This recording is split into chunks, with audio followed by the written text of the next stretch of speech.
जय हिंद प्यारे साथियों। अगर आप भी एओसी भर्ती 2026 का इंतजार कर रहे हैं और एओसी भर्ती की तैयारी कर रहे हैं तो ये वीडियो आपके लिए होने वाला है, क्योंकि मैंने जितने भी वीडियोस बनाए उस पर आप लोगों ने इतने सारे डाउट्स पूछे, इतने सारे कमेंट्स किए। मैंने लगभग बहुत सारे लोगों के जवाब भी दिए, बहुत सारे कमेंट्स के जवाब भी दिए और मैं जवाब देता भी रहता हूँ। लेकिन लगातार कमेंट्स आ रहे हैं तो मैंने उन सारे कमेंट्स को पढ़ा और नोट किया कि उनमें आप कुछ कॉमन ऐसी चीज़ें हैं जो आप बार बार पूछते हैं। तो मैंने सोचा उन सभी चीज़ों को नोट करके आपके सामने एक कंप्लीट डिटेल वीडियो बनाई जाए जिससे आपके सारे डाउट क्लियर हो सकें। तो अगर आप चैनल पे नए आए हो तो चैनल को सब्सक्राइब कर लो और वीडियो को उन दोस्तों को भी शेयर करो जो इसको लेकर बहुत सारे डाउट्स में रहते हैं, क्योंकि एओसी भर्ती ऐसी है जिसके बारे में डिटेल जानकारी बहुत कम ही लोग देते हैं, क्योंकि इस भर्ती में बहुत कम ही लोग हैं और जो भर्ती में है वो कम ही लोग वीडियो इस पे बनाते हैं। तो अभी चूंकि ये जल्दी जल्दी ऑनलाइन, मतलब ये भर्ती जो है वो अभी जल्दी जल्दी ज़्यादा वायरल हुई है, तो इसके बारे में डिटेल जानकारी बहुत कम ही लोगों को है। तो चूंकि मैं डिपार्टमेंट में हूँ तो इसलिए मुझे इसके बारे में कंप्लीट जानकारी है, तो मैंने सोचा आपके लिए एक कंप्लीट डिटेल वीडियो आपको बना दी जाए ताकि आपके सारे डाउट्स क्लियर हो जाए। तो मैंने यहाँ पे 15 पॉइंट नोट किए हैं और इन 15 पॉइंट्स को मैं उम्मीद करता हूँ कि अगर आप कंप्लीटली देख लेते हो तो आपका ट्रेडमैन से संबंधित किसी भी प्रकार का कोई भी डाउट नहीं रहेगा। तो चलिए वीडियो को शुरू करते हैं। तो सबसे पहले हम लोग बात करेंगे कि यहाँ पे एओसी ट्रेडमैन होता क्या है, ट्रेडमैन मेट होता क्या है। तो ये आप लोग जानते हो एओसी मतलब होता है आर्मी ऑर्डिनेंस कोर, जो कि भारतीय सेना का एक हिस्सा होता है।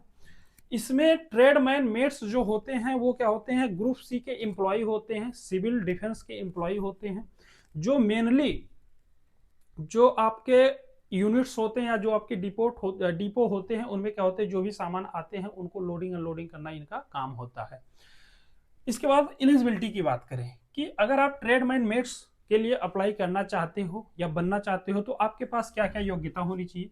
तो इसके लिए आप 10th पास होने चाहिए, प्लस इसमें आपका पीएसटी होगा, फिजिकल स्टैंडर्ड टेस्ट यहाँ पे लिया जाता है। अभी उसके बारे में डिटेल आपको बताऊंगा।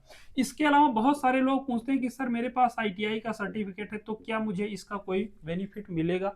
तो मैं आपको क्लियरली बता दूं कि यहाँ पे डायरेक्टली आपको किसी भी प्रकार का कोई भी बेनिफिट मिलने वाला नहीं है, लेकिन अगर आप सिलेक्ट हो जाते हैं तो आपको प्रमोशन में आपको यहाँ पे बेनिफिट मिल सकता है इन सर्टिफिकेट्स का, तो वो मैं आगे आपको बताऊंगा।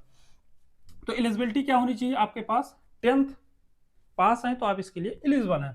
इसके बाद आता है एज लिमिट। एज लिमिट सब लोग जानते हो 18 से आपका 25 साल है, ये जनरल कैटेगरी के लिए है। अगर आप एससी या एसटी से आते हैं तो आपको 5 साल की छूट है। अगर आप ओबीसी से आते हैं तो आपको 3 साल की यहाँ पे छूट भी दी जाती है। यानी एससी एसटी से हैं तो आप 18 से 30 साल तक अप्लाई कर सकते हैं, और अगर आप ओबीसी से हैं तो 18 से 28 साल तक आप एलिजिबल हैं। और अगर आप जनरल कैटेगरी या ईडब्ल्यूएस कोटा से आते हैं तो आप 18 से 25 साल ही इसकी एज होती है। इसके बाद अगला है हमारा एप्लीकेशन प्रोसेस। एप्लीकेशन प्रोसेस यहाँ पे कैसा होने वाला, आपका ऑनलाइन होने वाला है। पहले क्या होता था, ये ऑफलाइन होता था, लेकिन अभी क्या है 4-6 भर्तियों से ये ऑनलाइन हो गया। इसके बाद आता है पीईटी और PST. PET physical eligibility test, इसमें आपका टेस्ट लिया जाएगा जिसमें आपका होगा 1.6 किलोमीटर की रनिंग, यानी 1600 मीटर की रनिंग होने वाली है, जिसके लिए आपको 6 मिनट का टाइम दिया जाएगा। और यहाँ पे बहुत सारे लोगों का डाउट होता है कि सर क्या 6 मिनट पूरा टाइम दिया जाएगा या कुछ ही बंदों को पकड़ते हैं। तो मैं आपको क्लियरली बता दूं, यहाँ पे आपको 6 मिनट का पूरा टाइम दिया जाएगा। यहाँ पे आर्मी की तरह कुछ बंदों को नहीं पकड़ते, यहाँ पे 6 मिनट में जितने लोग आ जाएंगे वो सारे के सारे क्या हो जाते हैं, क्वालिफाई हो जाते हैं। और ये जो आपका पीईटी होता है ये क्या होता है, क्वालिफाइंग होता है। इस पर आपको कोई भी अंक नहीं मिलता, ये क्वालिफाइंग यानी आपको पास करना होता केवल। इसमें केवल आपका दो ही चीज होता है, आपका एक हो गया 1.6 किलोमीटर की रनिंग, और दूसरा हो गया आपका इसमें 50 केजी का वेट उठा करके आपको 90 सेकेंड में आपको 180 मीटर लेकर के जाना होता है। आपको 90 सेकंड का टाइम दिया जाएगा, पहले आपका रनिंग हो जाएगा, उसके बाद आपको सबको इकट्ठा किया जाएगा, जो पास हो जाएंगे उनको क्या किया जाएगा, टाइम दिया जाएगा 90 सेकंड का। और 50 किलो का कट्टा रहता है, बोरा रहता है, उसमें कुछ चीजें भरी रहती हैं, 50-50 किलो का रहता है, उसको आपको खुद ही उठाना है और खुद ही उसको लेकर के 180 मीटर जाना है। अब उसको आप कैसे ले जाते हो वो आपके ऊपर है, चाहे आप कंधे पे लेके जाओ, चाहे कमर पे लेके जाओ, चाहे सर पे रख के लेके जाओ, आपको कोई हेल्प वहां पे करेगा नहीं। आप जिस प्रकार से सक्षम हो पाते हैं उस प्रकार से आपको लेकर के जाना है। इसके बाद आता है आपका रिटन एग्जाम। जब आप पीईटी क्वालिफाई हो जाते हैं, इसमें हाइट का कोई क्राइटेरिया नहीं है, चेस्ट का कोई क्राइटेरिया नहीं है, इसके अलावा और कोई टेस्ट नहीं होगा, केवल रनिंग और वेट होगा। इसके बाद रिटन एग्जाम होता है। रिटन एग्जाम में आपका होता है 150 क्वेश्चन। अभी एक नोटिफिकेशन वायरल हो रहा है जिसमें लोग बताते हैं 100 क्वेश्चन, तो मैं आपको बता दूं वो फेक है। 150 क्वेश्चन यहाँ पे होने वाला है, जिसमें आपका हो जाएगा 50 रीजनिंग, 50 जीके जीएस, 25 आपका मैथ और 25 हो जाएगा आपका इंग्लिश। तो टोटल यहाँ पे 150 क्वेश्चन होने वाले हैं, 150 अंक के होने वाले हैं। और यहाँ पे आपका निगेटिव मार्किंग भी है, आपको ये ध्यान देना। अगर आप एक क्वेश्चन गलत करते हैं तो 0.25 अंक आपके क्या हो जाएंगे, कट जाएंगे। तो ये भी आपको नोट कर लेना, ध्यान देना है। तो पेपर करते समय ये चीजें आपको मालूम होनी चाहिए। अब एग्जाम जो होता है वो भी कैसा होता है, आपका OMR सीट पे होगा, यानी ऑफलाइन एग्जाम होगा आपका, कंप्यूटर बेस्ड टेस्ट नहीं होता। आपके जो भी सेंटर्स होते हैं वहीं पे क्या होता है, फिजिकल के कुछ दिनों बाद, महीने में, हफ्ते में आपको क्या किया जाएगा, महीने लगभग लग जाते हैं, आपको एडमिट कार्ड जारी किया जाएगा और OMR सीट पे ऑफलाइन आपको यहाँ पे एग्जाम देना होगा। इसके बाद आपका आता है DB। तो जब आप इस चीज को क्वालिफाई कर जाते हैं तो एक आपका PDF जारी होगा जिसको हम लोग बोलते हैं फाइनल मेरिट लिस्ट, और उसमें आपको क्या किया जाएगा, बुलाया जाएगा DB और मेडिकल के लिए। मैं आपको क्लियर बता दूं कि यहाँ पे जो PDF में जिनका नाम आएगा वो पूरी तरह से सिलेक्टेड होंगे। वहां पे आपको फिर कोई दूसरा PDF, कोई दूसरी मेरिट लिस्ट जारी नहीं होगी, वही फाइनल मेरिट लिस्ट होगी। जिनका भी DB PST होगा, DB और मेडिकल होगा, वो सिलेक्ट ऑलरेडी अपने आप को मान के चले। अब मेडिकल में उनको कोई मेजर प्रॉब्लम है तो हो सकता है वो डिस्क्वालीफाई हो जाए, नहीं तो यहाँ पे क्वालिफाई सारे के सारे होते हैं। तो DB में आपको क्या करना है, अपने सारे डॉक्यूमेंट्स, ओरिजिनल डॉक्यूमेंट लेकर के आना है। कहाँ पे लेके आना है, अपनी यूनिट में लेके आना है, वहाँ पे सबमिट कराना है। उसमें महीने 2 महीने का टाइम लगता है। उसी बीच में आपको मेडिकल के लिए एक प्रोफार्मा दे दिया जाएगा और उसको ले जाकर के आपको खुद ही अपने डिस्ट्रिक्ट हॉस्पिटल में सारे चेकअप करवा के उस प्रोफार्मा को भर करके और फिर आपको अपनी यूनिट में ला करके सबमिट कर देना होता है। तो ये आपका इसमें मेडिकल का प्रोसेस होता है। मेडिकल बहुत ज़्यादा हार्ड होने वाला नहीं है। बहुत सारे लोग घबराते हैं कि आर्मी की नौकरी है, मेडिकल में फेल हो जाएंगे, तो ऐसा कुछ नहीं होता है। आप नॉर्मली मेडिकल को आसानी से क्वालिफाई कर सकते हो, कोई मेजर प्रॉब्लम यहाँ पे होने वाली नहीं है। इसके बाद आता है फाइनल मेरिट लिस्ट और ज्वाइनिंग, यानी ये जो मेरिट लिस्ट जारी हो यही फाइनल होती है, और ये जब सारे प्रोसेस कंप्लीट हो जाते हैं तो आपको ज्वाइनिंग लेटर यहाँ पे मिल जाएगा। उसके बाद आपको ज्वाइनिंग लेटर यहाँ पे दे दिया जाएगा। उसके बाद बात करते हैं जॉब प्रोफाइल की, कि जॉब प्रोफाइल बहुत सारे लोगों का कंफ्यूजन होता है कि सर इसमें काम क्या करना होता है। तो मैं आपको क्लियरली बता दूं, इसमें आपको लेबर वर्क करना है, फिजिकल वर्क आपको यहाँ पे करना है। यहाँ पे कैसा वर्क होगा आपका, फिजिकल वर्क, और वो भी कैसा होगा, लेबर वर्क। मतलब जो भी आपके यूनिट में सामान आते हैं ऑर्डिनेंस कोर के, उनको आपको ट्रक से उतारना है। जो आपके सेट बने होते हैं डिपो के अंदर, जो भी जगह होती है वहां पे रखना है। फिर कलेक्शन के लिए कोई आता है तो उस सामान को आपको ट्रक में लोड करना है। मेन काम आपका यही होता है।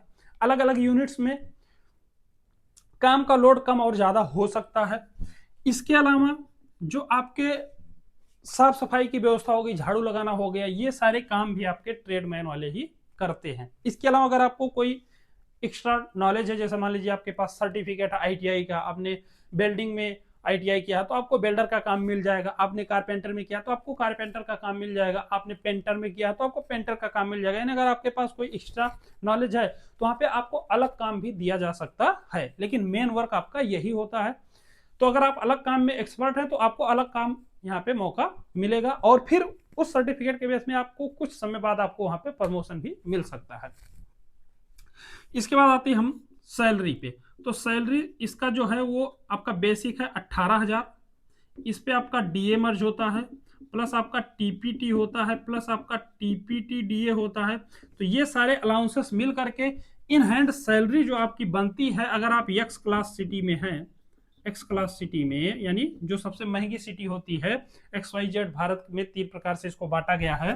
तो एक्स क्लास सिटी में आपकी सैलरी बनने वाली है इन हैंड 35,000। इस समय ये सैलरी आपके अकाउंट में आएगी कितनी, 35,000 आपका NPS कटने के बाद। लेकिन अगर यही ये 7वां पे कमीशन है, 7th CPC के अनुसार है। लेकिन अगर यही 8वें पे कमीशन की बात करें तो 8वें के पे कमीशन में ये सैलरी मिनिमम आपके अकाउंट में 50,000 आने वाली है। ये मान आपके चलिए। इतना मान के चलिए कि आपकी अच्छी खासी सैलरी यहाँ पे होने वाली है। 50,000 सैलरी 10th बेस पे, कोई कम नहीं होता, कोई बहुत ज्यादा वर्कलोड नहीं होता, वर्क का भी एक लिमिट होता, उतना ही आपको काम करना, आराम से आपको 8 घंटे की ड्यूटी यहाँ पे करनी है और आपको अपने घर चले जाना है। इसके बाद बात करते हैं पोस्टिंग की कि सर इसमें पोस्टिंग कहाँ होती है। तो मैं आपको क्लियरली बता दूं कि यहाँ पे जो भी आपकी पोस्टिंग होगी वो आपकी ऑल इंडिया पोस्टिंग होगी,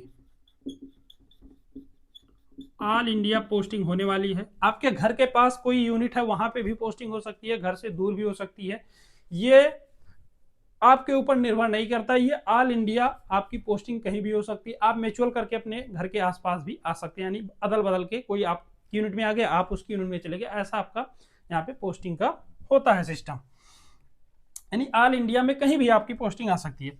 इसके बाद बात करते हैं ड्यूटी टाइम की। तो यहाँ पे ड्यूटी क्या होती है, 8 घंटे की ड्यूटी होने वाली है। 8 घंटे से ज्यादा आपको यहाँ पे कोई रोकने वाला नहीं है। अगर आपको कोई रोकता है तो आपको उसके एक्स्ट्रा वेलफेयर भी आपको दिए जा सकते हैं।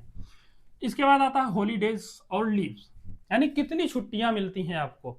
तो मैं आपको बता दूं कि यहाँ पे आपका 30 ईयर अर्न लीव मिलने वाला है, 10 आपका सीएल मिलने वाला है और 10 आपका एचपीएल हाफ पे लीव, यानी जिसको हम लोग मेडिकल लीव बोलते हैं। टोटल यहाँ पे आपके 50 ये हो गए। इसके अलावा जितने संडे होते हैं वो सारे के सारे 52 संडे हैं, तो 52 संडे ये आपकी छुट्टी हो गई। सैटरडे को किसी वो यूनिट बेस पे होता है कि यूनिट अपना कैसे उसको एडजस्ट करता है, कहीं कहीं पे हाफ डे दिया जाता है, तो सैटरडे को भी यहाँ पे आपको छुट्टी मिल जाती है। और इसके अलावा जितने हॉलीडेज होते हैं, जैसे त्योहारों की छुट्टियां हो गई और जो आपका 15 अगस्त 26 जनवरी जितनी भी हॉलीडेज होते हैं वो सारी की सारी छुट्टियां यहाँ पे मिलती हैं। तो टोटल यहाँ पे मान को चलो 120 110 120 छुट्टियां आपको यहाँ पे आसानी से मिल जाती हैं पूरे साल भर। तो छुट्टियों की कोई कमी नहीं भाई, 365 दिन में अगर आपको 120 छुट्टी मिल रही है तो कोई कमी नहीं है, बहुत सारी छुट्टियां पे को भर भर के छुट्टियां मिलती हैं। प्रमोशन मैंने आपको बताया कि अगर आप किसी भी काम में एक्सपर्ट हो जाते हैं या किसी भी काम का आपके पास सर्टिफिकेट है, आईटीआई का सर्टिफिकेट है, डिप्लोमा का सर्टिफिकेट है, तो आपको कुछ समय बाद यहाँ पे प्रमोशन मिल सकता है। वो भी आपका वैकेंसी अगर खाली है तो सीनियरिटी बेस पे आपको यहाँ पे प्रमोशन मिलने वाला है। अब इसके एडवांटेज और डिसएडवांटेज की बात कर ले तो एडवांटेज ये है कि आप सेंट्रल गवर्नमेंट के एम्प्लॉई हैं। सेंट्रल गवर्नमेंट के एम्प्लॉय होने का फायदा ये होता है कि सेंट्रल गवर्नमेंट की जितनी भी अलाउंसेस होते हैं वो सारे के सारे मिलते हैं। टाइम टू टाइम आपका पेमेंट आने वाला है। यहाँ पे सेंट्रल गवर्नमेंट में आपका पे कमीशन सबसे पहले लागू होता, तो सबसे पहले आपको यहाँ पे कमीशन मिलने वाला है। 8 घंटे की ड्यूटी होने वाली है, कोई वर्क लोड नहीं होने वाला। 8 घंटे करने के बाद आप अपने रूम पे आराम से रह सकते हो। साथ ही साथ आपको सेना के साथ काम करने का मौका मिलता है। मिनिस्ट्री ऑफ डिफेंस के अंडर में ये नौकरी आती है, तो ये आपका यहाँ पे एडवांटेज है। डिसएडवांटेज ये है सबसे बड़ा कि यहाँ पे प्रमोशन, यहाँ पे ये जो आपका प्रमोशन है ये बहुत ज्यादा स्लो है।